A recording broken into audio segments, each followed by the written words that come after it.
ગુજરાત માટે ગૌરવની ક્ષણ સામે આવી છે।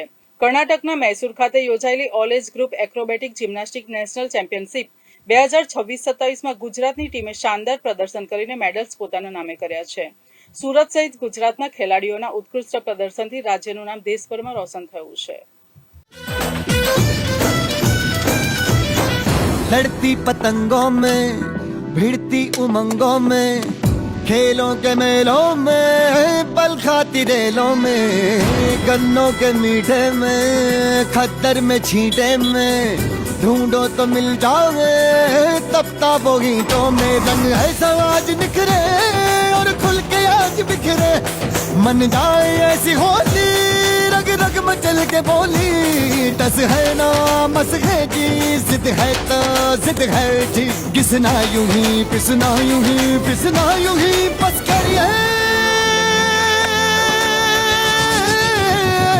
कोई तो चल जिद फड़िए तू बेतरिए या मरिए हाँ कोई तो चल जिद फड़िए तू बेतरिए या मरिए चक दे इंडिया चक दे इंडिया चक दे इंडिया चक दे इंडिया।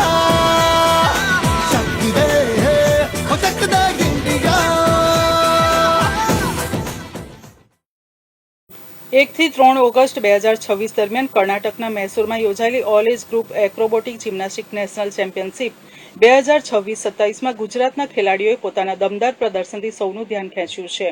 દેશના વિવિધ રાજ્યોમાંથી આવેલા પ્રતિભાશાળી ખેલાડીઓ વચ્ચે યોજાયેલી આ પ્રતિષ્ઠિત સ્પર્ધામાં ગુજરાતની ટીમે આત્મવિશ્વાસ, સંકલન અને કૌશલ્યનો ઉત્તમ પરિચય આપ્યો હતો। અત્યંત કઠિન અને પડકારજનક મુકાબલાઓ વચ્ચે ગુજરાતના ખેલાડીઓએ એક પછી એક શાનદાર પ્રદર્શન કરીને ગોલ્ડ, સિલ્વર અને બ્રોન્ઝ મેડલ પોતાના નામે કર્યા છે। આ સિદ્ધિ સાથે ગુજરાતે રાષ્ટ્રીય કક્ષાએ પોતાની રમતગમતની તાકાત ફરી એકવાર સાબિત કરી છે।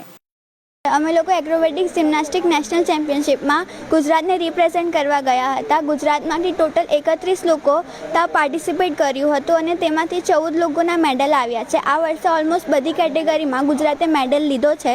ત્યાં એક્રોબેટિક્સ જિમ્નાસ્ટિક નેશનલ ચેમ્પિયનશિપમાં ઓલમોસ્ટ બધા સ્ટેટે ભાગ લીધો હતો। કર્ણાટક, વેસ્ટ બેંગાલ, મહારાષ્ટ્ર, પછી ઝારખંડ, રાજસ્થાન, હરિયાણા બધા સ્ટેટમાંથી ભાગ લીધો હતો। દર વર્ષે ગુજરાતના બધી કેટેગરીમાં મેડલ નથી આવતા પણ આ વર્ષે ઓલમોસ્ટ બધી કેટેગરીમાં ગુજરાતના મેડલ આવ્યા છે અને ગુજરાતનું નામ આગળ વધ્યું છે। આગળ પણ આવી રીતે અમે ગુજરાતનું નામ રોશન કરતા રહીશું અને આના માટે અમે અમારા કોચને પણ થેન્ક યુ કહેવા ઈચ્છીએ છીએ જેઓએ અમને સારી રીતે ગાઈડન્સ કર્યું જેના કારણે અમે અહીંયા સુધી પહોંચી શક્યા। આગામી સમયમાં હવે વર્લ્ડ કપ આવી રહ્યું છે તો એના માટે પણ અમે તૈયારીઓ કરી રહ્યા છીએ કે જેનાથી અમારું સિલેક્શન થઈ શકે અને નેશનલ ગેમ્સ પણ આવી રહી છે તો નેશનલ ગેમ્સમાં અમે સિલેક્ટ થઈએ અને એમાં સારું એવું પ્રદર્શન કરીએ એવી અમારી તૈયારી છે। અમે 1 મહિના પહેલાં અમને ખબર પડી કે અમારી નેશનલ છે અને આ વખતે ખૂબ જ ઓછો સમય હતો, ખાલી 2 અઠવાડિયા હતા પ્રેક્ટિસ કરવા માટે। તેથી અમે સવાર સાંજ પ્રેક્ટિસ કરવા આવતા હતા અને રોજ સાંજે 2 વાગે પ્રેક્ટિસ કરવા આવી જતા હતા અને ઓલમોસ્ટ 8 વાગ્યા સુધી પ્રેક્ટિસ કરતા હતા જેથી અમને સારી પ્રેક્ટિસ મળે અને અમે પ્રેક્ટિસ માટે ખૂબ જ મહેનત કરી છે અને અમારા કોચે પણ અમને ખૂબ હેલ્પ કરી છે। અમે જ્યારે પોડિયમ પર ચડતા હતા ત્યારે પણ એક ડર હતો કે અમારી આ વસ્તુ નહીં થશે ત્યારે પણ અમને સારી રીતે ગાઈડન્સ કરીને સરે અમને જે કીધું એ અમે વિચારીને અમે સારી રીતે પરફોર્મ કર્યું અને એનાથી જ અમારો મેડલ આવ્યો છે। આ સફળતામાં સુરતના ખેલાડીઓનું પણ મહત્વનું યોગદાન રહ્યું છે। સુરતના ખેલાડીઓએ પોતાના શ્રેષ્ઠ દેખાવથી માત્ર શહેર જ નહીં પરંતુ સમગ્ર ગુજરાતનું નામ દેશભરમાં ગૌરવભેર રોશન કર્યું છે।